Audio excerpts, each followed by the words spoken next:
Everyone, welcome to PW law वाला। आपका legal reasoning की क्लास में बहुत वेलकम है गाइस। और जैसा कि आप जानते हैं, हम अपना लॉ ऑफ टॉट्स कंप्लीट कर चुके हैं और प्रैक्टिस क्वेश्चंस कर चुके हैं, स्ट्रैटेजी समझ चुके हैं कि क्या अडॉप्ट करनी होती है क्वेश्चंस को सॉल्व करते टाइम। आज की क्लास में हम लोग शुरू करेंगे क्रिमिनल लॉ के साथ and we will study the basics of criminal law और क्या होते हैं stages of crime. Starting with the basic of criminal law, तो सबसे पहले तो यार ये डिफरेंस पहचानना बहुत इंपॉर्टेंट है कि क्रिमिनल लॉ क्या होता है, सिविल लॉ क्या होता है, क्योंकि अकॉर्डिंगली रेमेडीज होती हैं, अकॉर्डिंगली केस का फाइलिंग का टेक्निक होता है, अकॉर्डिंगली पार्टीज के नाम होते हैं। तो टॉर्ट्स लॉ आप लोग कर चुके हो। Apart from torts law, contract law and torts law, apart from that अगर आप कहें तो आईपीआर लॉज या बहुत सारे ऐसे लॉज हैं जो सिविल लॉ की कैटेगरी में आते हैं। सिविल लॉ की कैटेगरी में आने का यह मतलब है, अगर आप समझे तो, कि जो सिविल लॉ होता है आपका नंबर 1 यहां पर, उस केसेस में रेमेडीज क्या होती हैं, हमेशा कॉम्पेंसेशन और डैमेजेस मिलते हैं गाइस। मतलब अगर आपके साथ किसी ने सिविल लेवल पर बुरा किया है, उस बंदे की सिविल लाइबिलिटी बनती है, तो वहां पर आपको सिर्फ क्या मिलेंगे, कॉम्पेंसेशन और डैमेजेस। तो इस केस में अगर आप चाहेंगे कि जिसने आपके साथ, सपोज अगर आपने किसी के साथ कॉन्ट्रैक्ट किया है या किसी ने आपके साथ टॉर्ट्स कमिट किया है, आप चाहोगे कि मैं उसको जेल की सलाखों के पीछे भिजवा दूं, ये पॉसिबल नहीं होगा। आपको सिर्फ मिलेगा पैसा, जिसको कहते हैं डैमेजेस। यहां पर जो विक्टिम पार्टी होती है सिविल लॉ में, उसको कहा जाता है प्लेंटिफ, और जो यहां पर रॉन्ग डूअर पार्टी होती है उसको बोला जाता है डिफेंडेंट।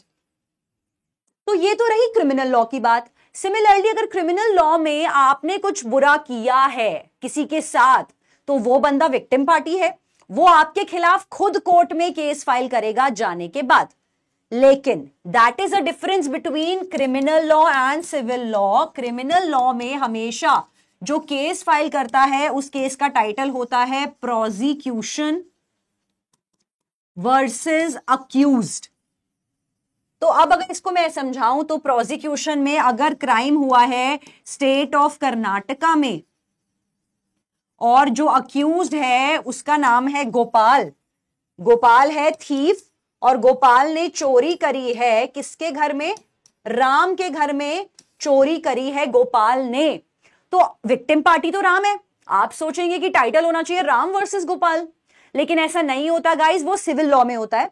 क्रिमिनल लॉ में यहीं पर कैच डिफरेंस निकल के आता है कि क्रिमिनल लॉ में केस फाइल करता है जहां पर विक्टिम पार्टी रहता होता है। तो क्योंकि राम रहता था कर्नाटका में, तो पूरी की पूरी स्टेट ऑफ कर्नाटका जो गवर्नमेंट का लॉयर होता है, अल्टीमेटली पब्लिक प्रोसिक्यूटर जो होता है, वो केस फाइल करेगा गोपाल के अगेंस्ट। अब आप सोचोगे ऐसा क्यों है यार, मतलब पूरा का पूरा स्टेट राम के लिए क्यों ऐसा कर रहा है? तो यहां पर क्यों ऐसा कर रहा है, क्योंकि हम मानते हैं क्रिमिनल रॉन्ग जो होता है वो पब्लिक रॉन्ग की कैटेगरी में आता है। अगर कोई बंदा क्राइम कर रहा है तो वो क्राइम को बढ़ावा दे रहा है सोसाइटी के अंदर, वो पूरी सोसाइटी के साथ एक साथ गलत कर रहा है। तो that is why criminal law को पब्लिक रॉन्ग की कैटेगरी में डालते हैं। तो सपोज अगर आप रहते हैं गुड़गांव में और आपने गुड़गांव में चोरी करी है किसी के घर, तो केस का टाइटल होगा, आपका नाम अगर राज है तो केस का टाइटल होगा स्टेट ऑफ हरियाणा वर्सेस राज। तो यहां पर अब आप सोचोगे कि राम के घर में चोरी हुई थी, तो राम का क्या रोल है? राम का सिर्फ इतना सा रोल है कि राम को एफआईआर करानी है पुलिस स्टेशन में जाके। उसके बाद सारा काम पुलिस ऑफिसर्स, एग्जीक्यूटिव, गवर्नमेंट या पब्लिक प्रोसिक्यूटर का होता है। राम को सिर्फ इन्वेस्टिगेशन में साथ निभाना है, जितना भी है कोऑपरेट करना है, बाकी सारा काम डिपार्टमेंट का होता है। तो क्योंकि सारा काम स्टेट कर रही होती है, एग्जीक्यूटिव कर रहा होता है, टाइटल होगा state of Karnataka versus the accused. Accused वो बंदा होता है जिसने रॉन्ग कमिट किया होता है, जिसको आप ऑफेंडर के नाम से भी जानते हो क्रिमिनल लॉ में। So that is all about the basic difference between criminal law and the torts law या सिविल लॉ, जो आप लोग ऑलरेडी कंप्लीट कर चुके हैं। तो सबसे पहले अगर हम बात करें कि क्रिमिनल लॉ कोई भी क्राइम कमिट होने के लिए, कोई भी ऑफेंस कमिट होने के लिए दो एसेंशियल इंग्रेडिएंट्स हैं जो हमेशा फिट होने चाहिए। अगर ये दो एसेंशियल इंग्रेडिएंट्स नहीं है स्टूडेंट्स, तो इस केस में क्राइम नहीं कमिट होगा, आप बच जाओगे। तो कैसे होता है, वो दो क्या है एलिमेंट्स? नंबर 1 है मेंस रिया। मेंस रिया का मतलब होता है गिल्टी माइंड। और एक्टस रियस होता है सेकंड वाला, जिसका मतलब होता है, आपको कहीं कहीं पे रिया दिखेगा, एक ही बात होती है। एक्टस रियस का मतलब होता है गिल्टी एक्ट।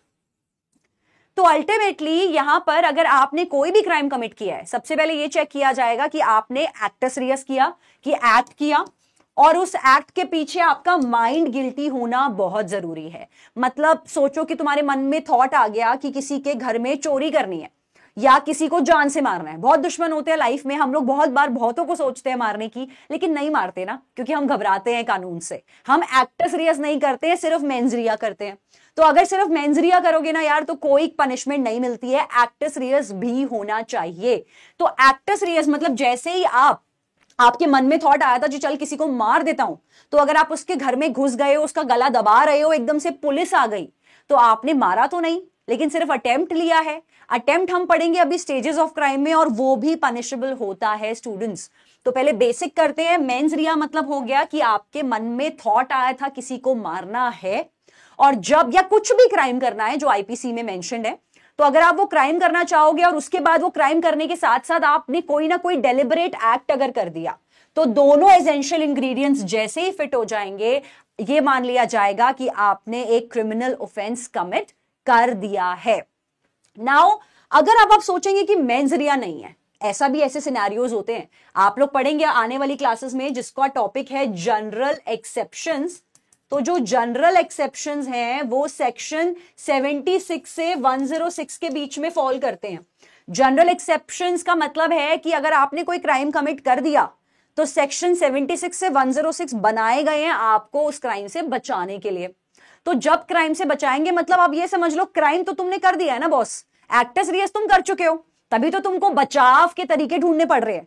तो कैसे बचते हैं, क्योंकि हम वहां पर 76 से 106 में एक बात प्रूव करने की कोशिश करते हैं कि एक्टस रियस तो हो गया बॉस, क्राइम तो मुझसे हो गया है, लेकिन उस क्राइम को करने के पीछे मेरा मेंस रिया, मेरा गिल्टी इंटेंट नहीं था।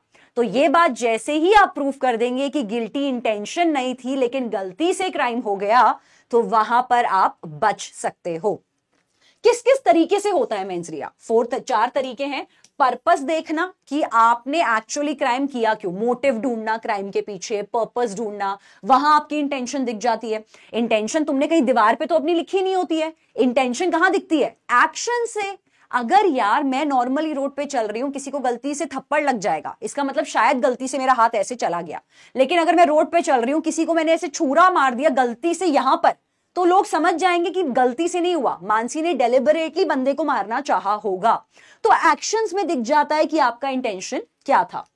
कैसे कैसे होता है? नॉलेज, जब आपको नॉलेज हो, ये आप जब हम क्लास में सेक्शन 299 करेंगे तो बहुत इंपॉर्टेंट रोल समझेंगे आप लोग नॉलेज का। Section 299 culpable homicide not amounting to murder. तो नॉलेज का मतलब है आपको ये नॉलेज थी, आपको इतना पता था कि अगर मैं ये काम करूंगा तो इससे कोई ना कोई क्राइम हो सकता है, तो वो नॉलेज भी दिख जाती है आपके एक्शंस के अंदर। थर्ड होता है रेकलेसनेस। बहुत बार बच्चे ये पूछते हैं कि मैम नेग्लिजेंटली अगर कोई क्राइम होगा तो क्या हमको बख्श दिया जाएगा? यार आप लोगों ने लॉ ऑफ टॉर्ट्स कर लिया है, तो जब नेग्लिजेंस टॉर्ट्स में नहीं बख्शा जाता, नेग्लिजेंटली अगर तुम सिविल रॉन्ग कर रहे हो, टॉर्ट्स कमिट कर रहे हो, तब तुमको कॉम्पेंसेशन देना पड़ता है मेडिकल, मैन्युफैक्चरर या जनरल नेग्लिजेंस में, तो उस नेग्लिजेंस को क्राइम में कैसे बख्श देंगे? तो इन केस अगर गलती से आपसे कोई क्राइम होता है, रेकलेसनेस या नेग्लिजेंस की वजह से अगर आपसे कोई क्राइम होगा, तो वहां पर भी आपको पनिशमेंट मिलेगी।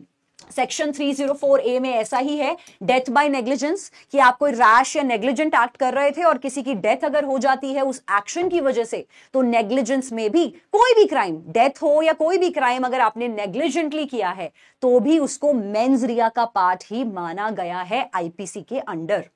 फोर्थ अगेन, जैसा कि रेकलेसनेस है, नेग्लिजेंस है, तो ये दोनों ही सेम चीज है। रेकलेसनेस का मतलब है रैश एक्ट, आप बहुत तेज ओवर स्पीड गाड़ी चला रहे थे, आपने किसी को उड़ा दिया, तो वो रेकलेस एक्ट है। नेग्लिजेंस जैसी भी कहीं ना कहीं है। तो मेंस रिया डिफरेंट चीजों के थ्रू मटीरियलाइज हो सकता है क्रिमिनल लॉ के अंदर। मूविंग फर्दर, कि मेंस रिया को जैसे कि मैंने कहा गिल्टी माइंड भी कहते हैं, इसको मोटिव जैसा नहीं कहते, लेकिन यहां पर इंटेंशन जरूर होता है आपका। तो अल्टीमेटली इंटेंशन होना बहुत जरूरी है किसी भी क्राइम को लेके। दो तरीके होते हैं मेंस रिया के, इंटेंशन एंड सब्जेक्टिव रेकलेसनेस। तो आपने, जैसा मैंने कहा कि इंटेंशन में आप अल्टीमेटली डेलिबरेटली वो चीज कर रहे हो, मतलब जिसको मैं कहूं जानबूझकर करते हो, तो यहां पर आपकी डिसऑनेस्ट इंटेंशन में दिख जाता है, जैसे थेफ्ट की डेफिनेशन में है फ्रॉडुलेंटली कुछ करना। तो जानबूझकर जब आप, या फिर मलाइन इंटेंशन के साथ कुछ करते हैं, तो ये सब कुछ आपका एक्चुअली पॉजिटिव मेंसरिया दिखाता है। पॉजिटिव ये नहीं थिंक पॉजिटिव, पॉजिटिव का मतलब है क्लियरली आपकी डिसऑनेस्टी, फ्रॉड, नेग्लिजेंस, नेग्लिजेंस नहीं आएगा, डिसऑनेस्टी, फ्रॉड हो गया, मलाइन इंटेंशन के साथ मलेशियसली अगर आप कुछ करते हो, ये सब कुछ आपका इंटेंशन में आएगा। सेकेंड कंपोनेंट जो मैंने अभी पीछे बताया कि रेकलेसनेस या नेग्लिजेंस को भी मेंसरिया में ही कवर किया गया है। तो depending on the crime they will require actually to have to prove both of them. किसी भी इंसान को पनिशमेंट देने के लिए एक्टर्स रियर्स और मेंस रिया दोनों ही प्रूफ करना बहुत इंपॉर्टेंट है। अगर एक भी चीज रह गई प्रूफ करनी तो पनिशमेंट नहीं मिलेगी, जनरल एक्सेप्शंस में वो पर्सन बच सकता है। मूविंग फर्दर, एक्टर्स रियर्स को एक बार ध्यान से समझ लेते हैं। तो मैंने जैसा कहा कि ये डेलिबरेट एक्ट होता है, आप लोग जानबूझकर कुछ करते हो, तो criminal offence requires a guilty act and also a guilty mind. जैसा हम कर चुके हैं कि एक्टर्स रियर्स और मेंस रिया दोनों इक्वली इंपॉर्टेंट है। Actus reus of a crime is voluntarily deliberate act of the defendant। तो actus reus में जैसे ही आप अपने क्राइम को मटीरियलाइज करने के लिए, अपनी सोच को मटीरियलाइज करने के लिए कोई एक्ट करते हो, जैसे आपको लगा कि मुझे चोरी करनी है, तो आप अगले के घर में रात को घुस गए हो, तिजोरी खोल चुके हो, तो वहां पर आपके ऊपर एक्टस रियस आपने कर दिया है। तो चोरी करके निकल गए तो थेफ्ट की पनिशमेंट मिल जाएगी, चोरी करते हुए पकड़े गए तो अटेम्प्ट टू थेफ्ट में पकड़े जाओगे, मतलब बख्शेंगे नहीं इस केस में। Moving further is the stages of crime. तो क्या होता है ultimately stages of crime? Stages of crime को अगर बहुत तरीके से समझें तो क्राइम हमेशा 4 स्टेजेस पे होता है, पूरा टोटल मटीरियलाइज होने से पहले। तो फर्स्ट स्टेज हमेशा होती है आपकी इंटेंशन स्टेज, सेकेंड स्टेज होती है प्रिपरेशन स्टेज, थर्ड होती है अटेम्प्ट स्टेज एंड फोर्थ होती है कमीशन स्टेज। तो इसको अगर हम थोड़ा सिंप्लीफाइड फॉर्म में समझेंगे तो अल्टीमेटली होता क्या है, there are 4 stages of crime. Stages इसलिए बता रहे हैं हम आपको क्योंकि जरूरी नहीं होता क्राइम सारी स्टेज में पनिशेबल हो। ऐसा होता है सिलेक्टेड एरिया में, सिलेक्टेड स्टेज में क्राइम पनिशेबल होता भी नहीं है। सही सोच रहे हैं आप लोग कि क्राइम, जैसा कि मैंने कहा, क्राइम सोचने की कोई सजा नहीं होती है। तो इंटेंशन स्टेज, जब तक आपने सिर्फ सोचा था, आपको सिर्फ थॉट आया था कि चल यार कुछ क्राइम करते हैं, मन कर रहा है, दिमाग में ऐसे ऐसा लग रहा है कि यार कुछ क्राइम तो करना है, तो इंटेंशन स्टेज है ना, सिर्फ अभी सोचने के, कोई सजा नहीं होती। सेकेंड होती है आपकी प्रिपेरेटरी स्टेज। प्रिपेरेटरी स्टेज की अगर मैं बात करूं तो यहां पर ये प्रिपेरेटरी स्टेज भी, ये दोनों स्टेज में पनिशमेंट नहीं मिलती। यस गाइस, बिल्कुल सही, प्रिपेरेटरी स्टेज में कोई पनिशमेंट नहीं है। अगर आप आज सोचोगे कि मुझे अपने दुश्मन को मारना है, उसके लिए प्रिपरेशन करनी शुरू कर दी आपने, बाजार से आप पॉइजन खरीद के ले आए हो, या फिर आपने अगर किसी के घर में चोरी करनी है तो आपने मुंह पे बांधने वाला मास्क खरीद लिया, तिजोरी खोलने के लिए जितना भी हार्डवेयर का जरूरत था, जितने भी टूल्स की जरूरत थी, आपने वो खरीद लिया। आप चाहते हो किसी के घर में आग लगाना, मिसचिफ करना, तो उसके लिए आपने पेट्रोल खरीद लिया है, माचिस खरीद ली, लाइटर खरीद लिया, या सो ऑन। तो ये सब चीजें हैं प्रिपेरेटरी स्टेज। तो सपोजिटली आप पकड़े गए, किसी ने पुलिस को बता दिया कि बॉस ये बंदा ये क्राइम करने वाला है, और अभी आप प्रिपरेशन करने में जुटे थे, जैसे एग्जाम की प्रिपरेशन करते हो, आपको लगा चल यार क्राइम की प्रिपरेशन कर लेते हैं। तो यहां पर अगर आप प्रिपेरेटरी स्टेज पे हो गाइस, तो आपको कोई पनिशमेंट नहीं मिलती, इट इज नॉट पनिशेबल। तो अगर आज आप सोचो कि चल यार दुश्मन को मैं मार देता हूं, लेकिन आप पॉइजन खरीद के ले आए हो और अभी आपके घर पे रखा है, तो पुलिस अगर आपको पकड़ भी लेगी तो आपको कोई पनिशमेंट नहीं मिलेगी। इसके लेकिन कुछ एक्सेप्शंस हैं गाइस। क्या एक्सेप्शन है स्टूडेंट्स? कि कुछ स्टेज में कुछ ऐसे क्राइम्स हैं, 3-4 क्राइम्स हैं जहां पे प्रिपेरेटरी स्टेज को पनिशेबल माना गया है। तो that is number 1 is waging war against the state. अगर आप सरकार के खिलाफ एक युद्ध प्रिपेयर कर रहे हो, सरकार के खिलाफ एक ऐसा आंदोलन करना चाहते हो जो वॉर के लेवल का है। वेजिंग वॉर करना चाहते हो अगर आप सरकार के खिलाफ, may be central government, state government या रूलिंग गवर्नमेंट, कोई भी गवर्नमेंट, तो अगर आप प्रिपेरेटरी स्टेज में पकड़े गए, पुलिस को पता चल गया कि अगले दिन आप ये करने वाले हो पार्लियामेंट पे, तो यहां पर अगर पुलिस को पता चल जाता है तो आपको प्रिपेरेटरी स्टेज में ही सजा मिल जाएगी। यहां पर नहीं वेट करेंगे कि अभी एक्टर्स रिहर्स नहीं हुआ, तो यहां पर सजा मिल जाएगी। सिमिलरली प्रिपरेशन आ जाता है टू कमिट डेकॉइटी। तो बिल्कुल आप सोच रहे हैं, अगर आपने चोरी की प्रिपरेशन करी थी आपको कोई सजा नहीं है, आपने रॉबरी की प्रिपरेशन करी थी आपको कोई सजा नहीं है, लेकिन द मोमेंट आपने डेकॉइटी की तैयारी की थी कि यार चल यार कल जाके बैंक लूटेंगे, कल डकैती करेंगे, कल डेकॉइटी करेंगे, तो वहां पर अगर आप प्रिपरेटरी स्टेज में पकड़े गए तो आपको सजा मिलेगी।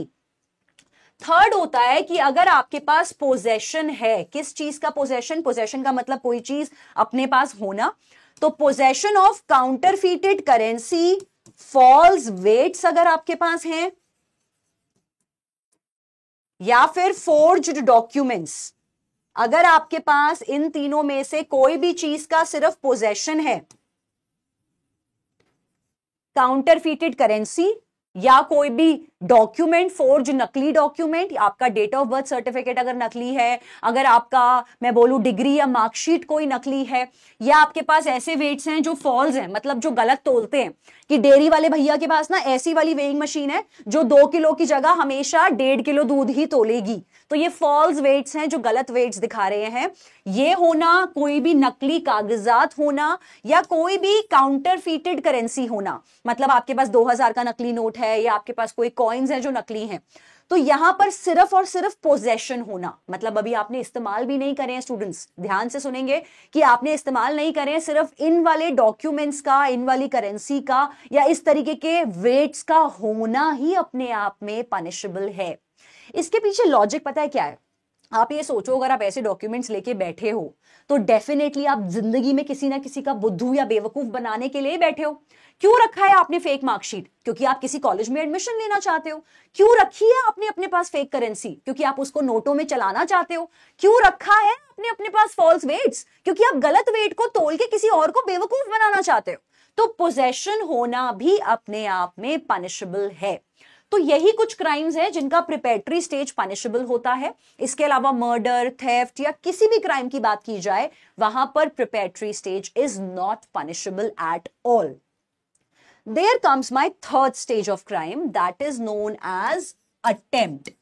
तो बिल्कुल अटेम्प्ट हर क्राइम का पनिशेबल है। किसी भी क्राइम का तुम अगर अटेम्प्ट ले लोगे तो तुमको पनिशमेंट मिल जाती है। और अटेम्प्ट स्टेज में कितनी पनिशमेंट मिलती है? Up to half of original punishment. मतलब इसको अगर हाइपोथेटिकली समझेंगे तो सपोजिटली अगर थेफ्ट की पनिशमेंट होती 7 इयर्स, और अगर आप अटेम्प्ट टू थेफ्ट में किसी वजह से पकड़े गए हो, तिजोरी तो खोल ली थी लेकिन पैसा निकालने से पहले पुलिस आ गई, अलार्म बज गया या पकड़े गए। सिमिलरली किसी का मर्डर करने गए थे, अच्छा बिल्कुल अच्छा एग्जांपल याद आया कि आप किसी का मर्डर करने गए थे और वो बंदे ने तकिए रखे हुए थे और चद्दर उड़ा रखी थी, आपको लगा ये सो रहा है जिसको मुझे मारना है, आपने लेके 4 गोली मार दी, लेकिन वो गोली तकियों को लग गई। तो यार यहां पर ना तकियों की जान लेने के लिए आप पे अटेम्प्ट टू मर्डर लगेगा। आप सोचोगे तकियों को मारने के लिए? अरे अगर वो बंदा सो रहा होता तो वो तो मर जाता ना, मर्डर हो जाता ना। तो क्योंकि मर्डर नहीं हुआ यहां पर, लेकिन आपने अटेम्प्ट टू मर्डर ले लिया। आप किसी को पॉइजन खिला दोगे कि वो बंदा मर जाए, लेकिन हॉस्पिटल में डॉक्टर उसको बचा लेंगे, क्योंकि जाखो राखे साइया मार सके ना कोई। तो यहां पर आप लेकिन फंस जाओगे। आप ये बोलोगे चल बंदा बच गया, मैं भी बच गया, नहीं, आपको कोर्ट अटेम्प्ट टू मर्डर की सजा देगी। तो सारे के सारे क्राइम्स का अटेम्प्ट स्टेज पनिशेबल होता है स्टूडेंट्स। और पनिशमेंट कितनी मिलती है? Up to half of original. तो अगर थेफ्ट कर लेते तो 7 साल की सजा मिल जाती, क्योंकि अटेम्प्ट में पकड़े गए तो हो सकता है अप टू 3.5 साल की सजा मिल जाए। अप टू का मतलब होता है कि जजेस हमेशा अप टू, जिस भी पनिशमेंट में अप टू लिखा होता है, जजेस हमेशा इस लिमिट से ऊपर नहीं जा सकते, चाहे तो नीचे कितना भी पनिशमेंट दे सकते हैं। मतलब 3.5 से मैक्सिमम नहीं दे सकता जज। चाहे तो अटेम्प्ट टू थेफ्ट में 2 साल, 2.5 साल, 1 साल, 1.5 साल, इतनी सजा दी जा सकती है। तो सभी क्राइम का attempt stage is punishable. Last and important stage का मतलब है अब तुमने अटेम्प्ट के बाद तुमने एक्चुअल कमीशन भी कर लिया, मतलब तुम गोल को अचीव करने गए थे और तुमने गोल को अचीव कर लिया। अगर मतलब तुम जिसकी जान लेने गए थे तुमने जान ले ली, तुम चोरी करने गए थे चोरी कर ली, डेकॉइटी करने गए थे डेकॉइटी कर ली, रॉबरी, मिसचिफ, क्रिमिनल ट्रेसपास, जो भी करने गए थे वो क्राइम आप करके आ चुके हो, कांड कर चुके हो आप। तो अगर अब पकड़े गए तो आपको कमीशन जो एक्चुअल क्राइम की सजा होती है वो मिलती है। तो on the crux of it कि कभी भी intention and preparatory are not punishable, preparatory कहीं कहीं पनिशेबल है जो हमने पढ़ा है। अपार्ट फ्रॉम दैट अटेम्प्ट और एक्चुअल कमीशन पे तो हमेशा ही सजा मिलेगी, कोई भी क्राइम आप अटेम्प्ट कर लो। ऑन दैट नोट एक फनी बात बताती हूं मैं आपको, यह कहा जाता है कि सुसाइड एक ऐसा क्राइम है, सुसाइड क्राइम है, जिनको नहीं पता बता दूं, आप अपनी जान भी नहीं ले सकते, आप खुद की खुशी से खुदकुशी नहीं कर सकते। तो सुसाइड अगर आप करते हैं तो लिखा है कि सुसाइड में अटेम्प्ट टू सुसाइड पनिशेबल है और लॉ कहता है कि सुसाइड ऐसा क्राइम है जिसका एक्चुअल कमीशन पनिशेबल नहीं है। क्यों पनिशेबल नहीं है? बंदा तो पहुंच गया ना भगवान के पास, कंप्लीट हो गया ना सुसाइड। अगर सुसाइड कंप्लीट हो गया है तो सजा किसको दोगे? कोई बचा है सजा देने के लिए? लेकिन अटेम्प्ट टू सुसाइड पनिशेबल होता है जिसमें 6 मंथ्स का इंप्रिजनमेंट मिलता है। कोई बच्चे कभी कभी पूछते हैं मैम डेथ पेनल्टी मिल जाती है अटेम्प्ट टू सुसाइड में?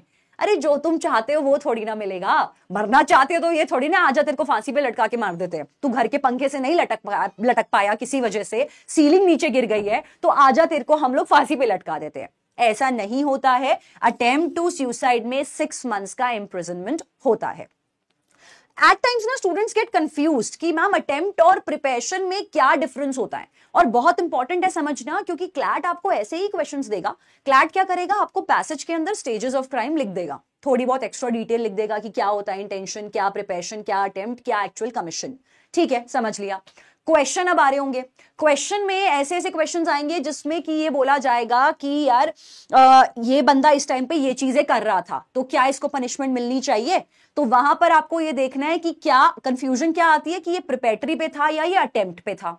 तो वहां पर क्योंकि कंफ्यूजन हो जाती है प्रिपरेशन और अटेम्प्ट के बीच में, तो समझना बहुत जरूरी है क्योंकि अगर प्रिपेटरी है तो करेक्ट आंसर होगा the person is not punishable, और अगर अटेम्प्ट है तो करेक्ट आंसर होना चाहिए द पर्सन इज पनिशेबल।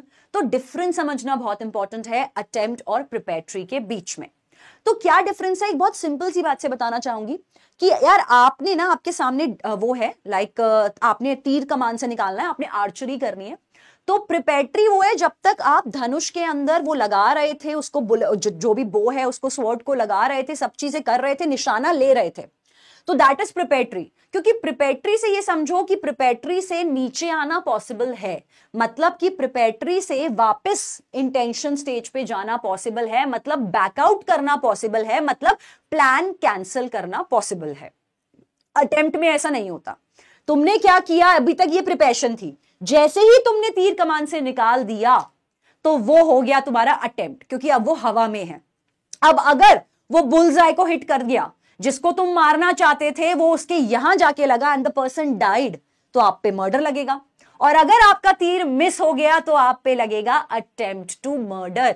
तो इसका मतलब है अटेम्प्ट आपके गोल की तरफ बढ़ने वाला वो आखिरी स्टेप होता है जो आप ले चुके होते हो। लेकिन जब तक आपने वो आखिरी स्टेप नहीं लिया है, दैट पेन अल्टीमेट स्टेप, तब तक आप लोग हो अपनी प्रिपेटरी स्टेज में, जिससे बैकआउट करना पॉसिबल हो सकता है। So understand on that note, एक बार इसको समझेंगे। It means to arrange the means like preparation में सामान इकट्ठा करना, मेजर्स इकट्ठे करने ताकि मैं अपने क्राइम को कर सकूं।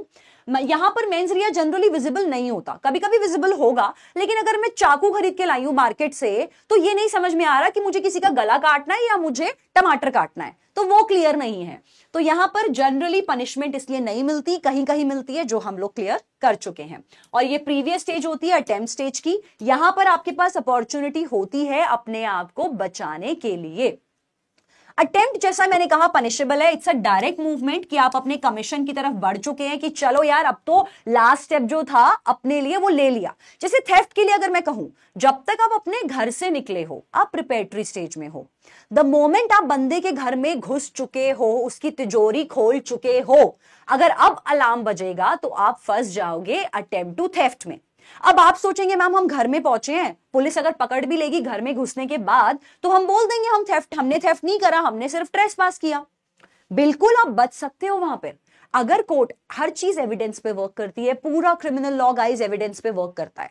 तो अगर पुलिस को आपकी तलाशी लेने के बाद आपके पास से तिजोरी खोलने के टूल्स मिल गए और ये सब चीजें मिल गई जो ये शो कर रही है कि तुम चोरी करने के मकसद से उस घर में घुसे थे, तो आपको अटेम्प्ट टू थेफ्ट की सजा मिलेगी। लेकिन आपने सोचा कि मैं तिजोरी अपने दांत से खोल लूंगा, टूल्स ले जाने की जरूरत नहीं है, और जब आपको पुलिस ने पकड़ा तो आपके दांत के अलावा पुलिस को कुछ नहीं मिला, तो बच जाओगे तुम बोल सकते हो कि मैं घर में सिर्फ ऐसे ही किसी को देखने घुसा या कुछ भी घुसा, आप बच जाओगे, आपको अटेम्प्ट टू थेफ्ट की सजा नहीं मिलेगी। तो इस तरीके से समझना होगा।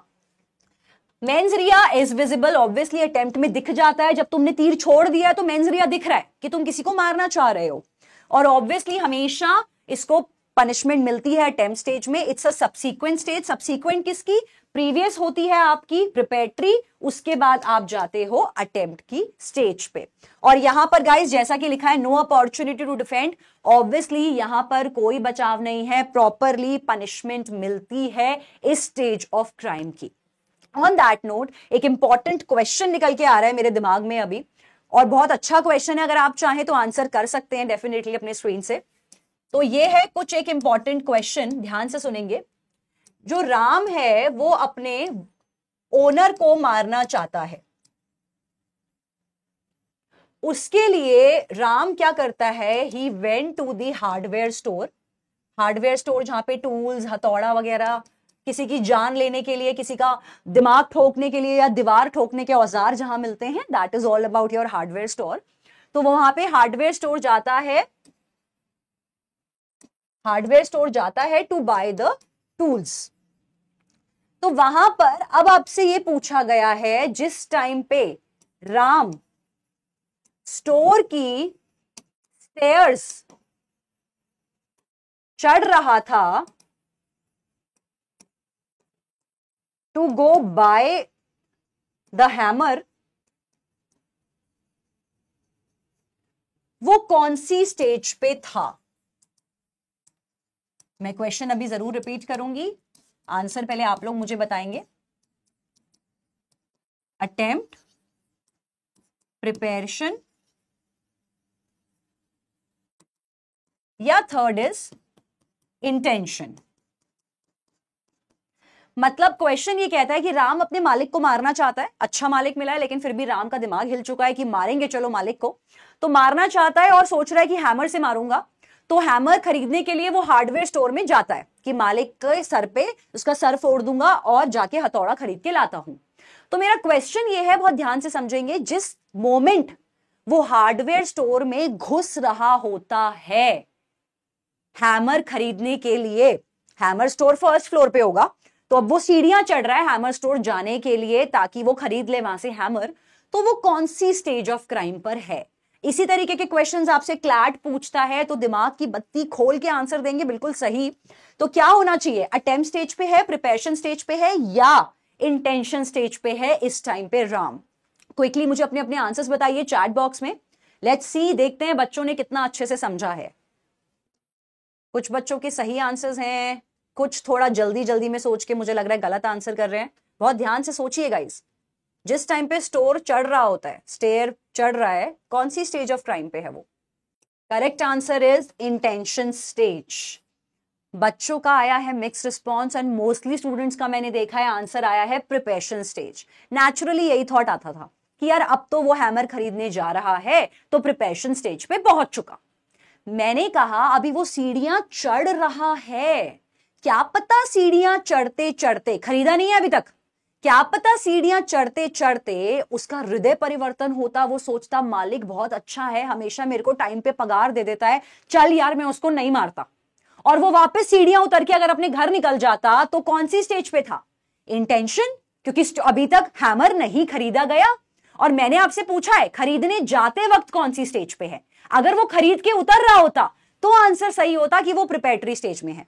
तो ध्यान रखेंगे गाइस, इसी तरीके से, इसी बारीकी के साथ हमेशा क्लैट आपको क्वेश्चंस पूछता है और ऐसे क्वेश्चंस, ऐसी स्टेजेस ऑफ क्राइम वाले क्वेश्चंस में बहुत इंट्रिकेट डिटेल्स में घुस के पैसेज की लाइंस को पढ़िए, क्वेश्चंस की लाइंस को पढ़िए एंड अकॉर्डिंगली अपने ऑप्शंस पे क्लिक करिए।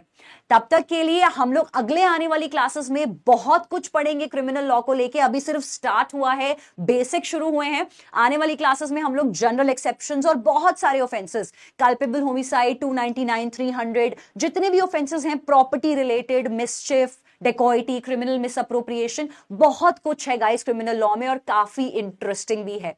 तो इस तरीके से क्लास में स्ट्रैटेजी समझेंगे, क्रिमिनल लॉ का बेस समझेंगे और क्लैट के लिए अपने आप को सही तरीके से प्रिपेयर करेंगे and you'll have to keep studying harder. On this note, I am signing off today. Take care everyone. Keep studying hard and maintain your consistency. Bye bye everyone.